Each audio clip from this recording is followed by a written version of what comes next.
मुख्तार अंसारी का शव घर से निकल गया था और उस दौरान देखा गया कि तमाम लोग, यानी कि यहाँ पर 100 नहीं, 200 नहीं, लगभग 500 से ज्यादा या लगभग 1000 लोग जनाजे में शामिल हुए थे। परिवार के लोगों के साथ साथ यहाँ पर यूसुफपुर कस्बे के लोग भी शामिल हुए। मुख्तार के समर्थकों की भीड़ उस समय पर लगातार बढ़ती हुई नजर आ रही थी। यहाँ तक कि सड़कों पर नारेबाजी हो रही थी, लेकिन माहौल खराब ना हो इसलिए सख्ती बरती जा रही थी। पूरे इलाके में धारा 144 भी लागू हो गई। अब मुख्तार के परिवार के लोगों ने यहाँ पर शांति बनाए रखने की अपील की थी और साथ ही सीएम योगी आदित्यनाथ के तमाम आदेश भी थे। हम आपको बता दें कि सुपुत्र एक खाक में शव दफन किया गया। अब बताया ये जा रहा है कि उस इलाके को पूरी तरीके से अलर्ट कर दिया गया था, जिसमें 25 डीएसपी, 15 एएसपी, 25 एसडीएम, 150 इंस्पेक्टर भी तैनात थे।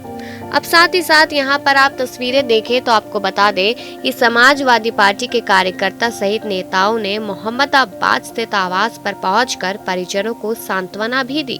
नेताओं ने परिजनों को ढांढस बंधाया और कहा कि इस मुश्किल की घड़ी में पार्टी परिवार के साथ है। पूरे मामले की जांच के लिए पार्टी शीर्ष नेतृत्व लगातार उच्च अधिकारियों से संपर्क में है। किसी भी चीज की जरूरत हो तो समाजवादी पार्टी के नेताओं को याद किया जाए। अब आज भी मुख्तार की बात हो रही है और शायद आने वाले समय में भी होती रहेगी, क्योंकि वो समय सबको याद होगा जब मुख्तार अंसारी की तूती बोला करती थी। अब अंसारी और उसके गिरोह के सदस्यों पर साल 2020 से शासन ने सख्ती शुरू की थी। बनारस पूरे देखा जाए तो पूर्वांचल की तस्वीरें बदलती हुई नजर आई थी। पहले तस्वीरें कुछ और थी और अब माहौल पूरी तरीके से बदल गया था।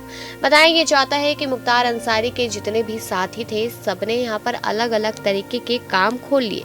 सब लोग सुधरने की पूरी कोशिश कर रहे हैं, लेकिन अभी भी लोगों के मन में एक बड़ा सवाल था कि आखिरकार सब लोग पहुंचे। यहाँ पर उनका बेटा उसामा भी नजर आया, तमाम रिश्तेदार भी नजर आए, लेकिन कौन नजर नहीं आया, वो थी मुख्तार अंसारी की धर्मपत्नी यानी कि आफशा अंसारी। जी हाँ, इसको लेकर पहले भी हमने आपको जानकारी दी है कि तमाम तरीके के यहाँ पर आरोप लगे हुए हैं और कहीं ना कहीं महिला गैंगस्टरों में नंबर 1 ही मानी जाती है। अब देखा जाए अतीक अहमद का समय भी आप लोगों को अच्छे से याद होगा। अतीक अहमद की पत्नी नहीं पहुंची थी। अब यहाँ पर अगर देखा जाए तो क्या यही सवाल बनाए कि जनाजे में तो नजर नहीं आई आफशा, क्या बाद में यहाँ पर किसी न किसी तरीके से अपने बेटे से तो मुलाकात करती नजर आएगी।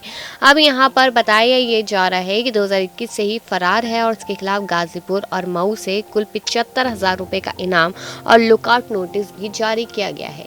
ये जानकारी जो है ये इसी मद्देनजर है कि आखिरकार यहाँ पर मुख्तार अंसारी को दफन तक कर दिया गया और यहाँ पर पूरा परिवार एक साथ नजर नहीं आया।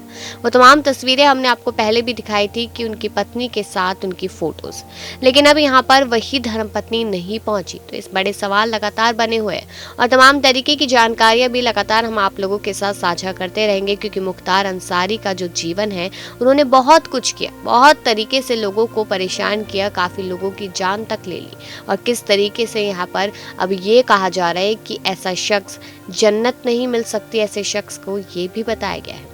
अब देखा जाए यहाँ पर तो मुख्तार अंसारी दफन हो चुके हैं यहाँ पर और कहीं ना कहीं सवालों के साथ अलविदा कह के गए हैं। सवाल काफी खड़े हो गए हैं। देखना यही है कि आखिरकार अब यहाँ पर जांच पड़ताल जो है क्या वो उसी तरीके से लगातार चलती रहती है और क्या यहाँ पर आफशा अंसारी भी अब पकड़ी जाती है या फिर नहीं। अपनी राय इस मुद्दे को लेकर जरूर दीजिएगा और देखते रहिए लीडिंग भारत।